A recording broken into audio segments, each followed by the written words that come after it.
Hey guys, इस movie की story में हम देखेंगे कि किस तरह इंसान गोस्ट की हेल्प करते हैं। एक दफा का जिक्र है कि किसी जगह स्टेला नेम की लड़की अपने 2 फ्रेंड्स के साथ रह रही होती है। वो रात पार्टी करके घर वापस आ रहे होते हैं तो उन्हें एक शरारत सूझती है कि क्यों न किसी के साथ प्रैंक किया जाए। थोड़ी ही देर बाद उन्हें एक गाड़ी अपनी तरफ आती नजर आती है। वो उस गाड़ी पर गंदे अंडों की बारिश करना स्टार्ट कर देते हैं और उन्हें और भी तंग करते हैं।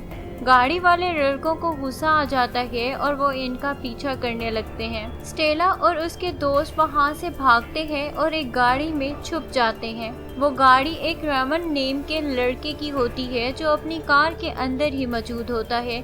दूसरे लड़के स्टेला और उसके दोस्तों को ढूंढने आते हैं मगर उस लड़के को देख के वापस चले जाते हैं क्योंकि उस लड़के को आज तक किसी ने नहीं देखा होता है। स्टेला रेमन से उसके बारे में पूछती है तो वो बताता है कि वो यहाँ का नहीं है, उसे घूमने फिरने का बहुत शौक है। स्टेला कहती है कि अगर ये बात है तो यहाँ पास में एक हाउस है, क्यों ना वहाँ घूमने चलें। लोग कहते हैं कि वहाँ पहले कोई अमीर फैमिली रहती थी और अब वहाँ कोई नहीं जाता है। हमें भी ऐसी जगहों पर जाने का बहुत शौक है, हम किसी से नहीं डरते हैं, तो क्या तुम हमारे साथ चलोगे? रेमन मान जाता है और स्टेला के साथ चलने को तैयार हो जाता है। अब वो सारे उसी घर की तरफ चल पड़ते हैं। जैसे वो उधर पहुंचते हैं उन्हें दिखता है कि ये घर नहीं बल्कि बहुत बड़ा बंगला है। स्टेला का एक दोस्त अंदर जाते ही एक रूम में झांकता है तो उसे दिखता है कि एक बूढ़ी औरत अपने डॉगी के साथ बैठी है। वो बहुत हैरान होता है कि इतने साल बाद भी यहाँ कोई रहता है।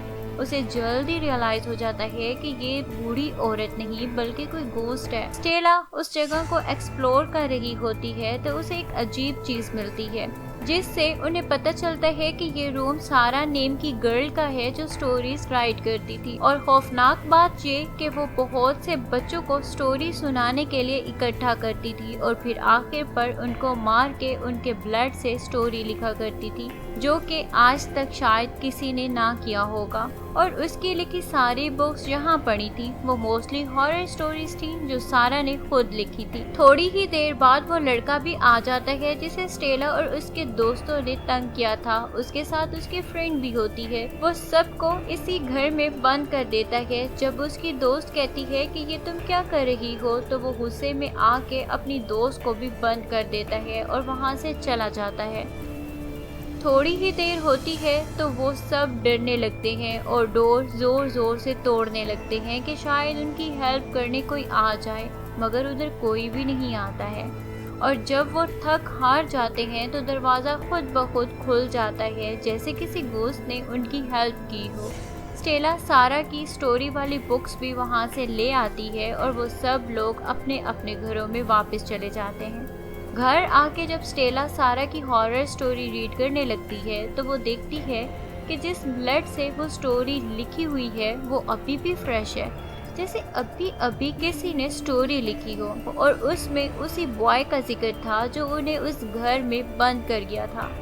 वो स्टोरी को पढ़ना स्टार्ट कर देती है। दूसरी तरफ वो बूढ़ा लड़का वापस अपने घर जा रहा था कि उसको रास्ते में कुछ खेत नजर आते हैं। उन खेतों में स्ट्रॉ मैन भी लगा होता है। जैसे ही वो स्ट्रॉ मैन के पास से गुजरता है उसे फील होता है कि जैसे वो उसे ही देख रहा हो। उसे बहुत डर लगता है और वो वहाँ से भागने की ट्राई करता है। अब की बार वो स्ट्रॉ मैन उसके पीछे आने लगता है और जल्द ही उस पर अटैक करके उसे भी अपने जैसा स्ट्रॉ मैन बना डालता है। जब स्टेला स्टोरी खत्म करती है तो वो बहुत सैड होती है। अपने बाकी फ्रेंड से कहती है कि ये स्टोरी कहीं सच्ची ना हो, क्या वाकई ही उस फार्म में उस बुरे लड़के की डेथ हुई होगी। ये देखने के लिए वो फार्म में जाते हैं तो स्ट्रॉ मैन ने उसी लड़के के कपड़े पहने होते हैं। स्टेला बहुत डर जाती है और उसे समझ आ जाती है कि ये वही लड़का है जो मारा जा चुका है, मगर उसका दोस्त कहता है कि मैं ऐसी बातों पर बिलीव नहीं करता, तुम भी इग्नोर करो।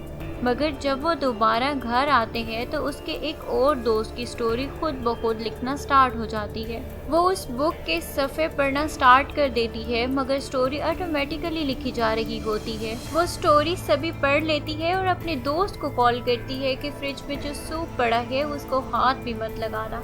मगर इसकी आवाज़ उसके दोस्त को जा ही नहीं रही होती है। उस सोप में एक डेड बॉडी का अंगूठा होता है।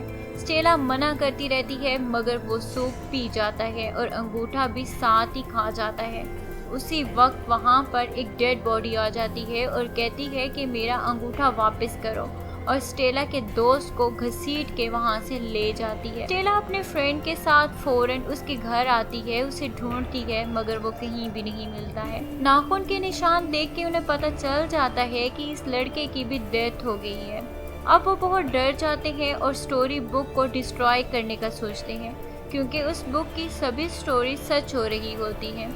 वो बुक को आग लगा देते हैं मगर उस पर कोई असर नहीं होता है, वो बिल्कुल वैसे की वैसी ही रहती है। स्टेला बहुत परेशान होती है कि आखिर सारा कौन थी और इस बुक का हमारे साथ क्या कनेक्शन है। वो सारा पर रिसर्च करने लगती है तो उसे पता चलता है कि वो बहुत रिच थी, उसके पास दुनिया की हर चीज मौजूद थी और वो अपनी फैमिली के साथ इकट्ठी रहा करती थी। मगर कुछ ही अरसे बाद वो गलत कामों में पड़ गई थी। उसे किसी ने ब्लैक मैजिक सिखा दिया था और उसने अपने ही घर वालों पर ट्राई कर लिया, जिससे उसके घर वाले आहिस्ता आहिस्ता गायब होने लग गए थे। स्टेला ये सब अपने दोस्तों को बता रही थी कि अचानक उस बुक पर न्यू स्टोरी राइट होने लगती है।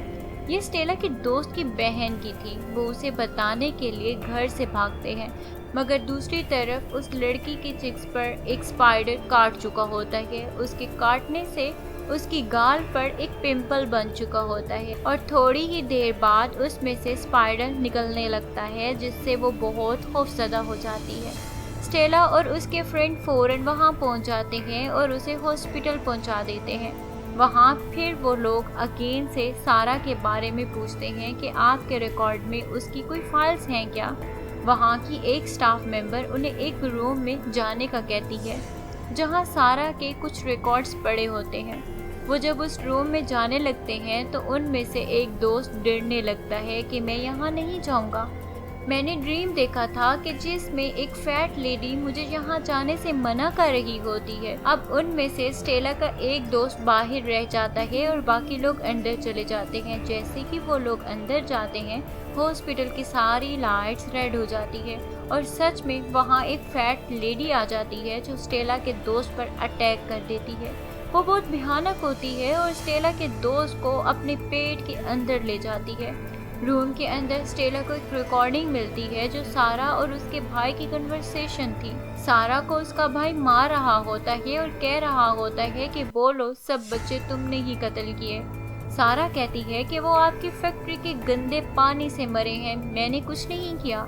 सारा का भाई कहता है कि नहीं, तुम्हारे ब्लैक मैजिक की वजह से बच्चे मरे हैं। जब सारा को बहुत पेन होती है तो वो मान जाती है कि हाँ मैंने कत्ल किए और उधर से ही उन्हें सारा के घर का भी पता चल जाता है।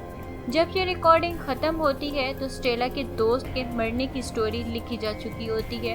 वो उसे बचाने जाते हैं मगर बाहर उसकी डेड बॉडी मिलती है। पुलिस वाले उन्हें ये कह के पकड़ लेते हैं कि तुम लोग यहाँ रिस्ट्रिक्टेड एरिया में क्या कर रहे हो। पुलिस सब स्टेला को पकड़ लेती है और उन्हें कैद कर लेती है और वो बुक भी छीन लेती है। पुलिस ऑफिसर जब बुक की राइटिंग चेक करता है तो वो अभी फ्रेश होती है। उसे बहुत हैरानी होती है और वो भी डर जाता है। थोड़ी ही देर में उसके सामने डेड बॉडी के पार्ट्स गिरने लगते हैं और आहिस्ता आहिस्ता वो कंबाइन होने लगते हैं और बहुत भयानक क्रिएचर बनती है।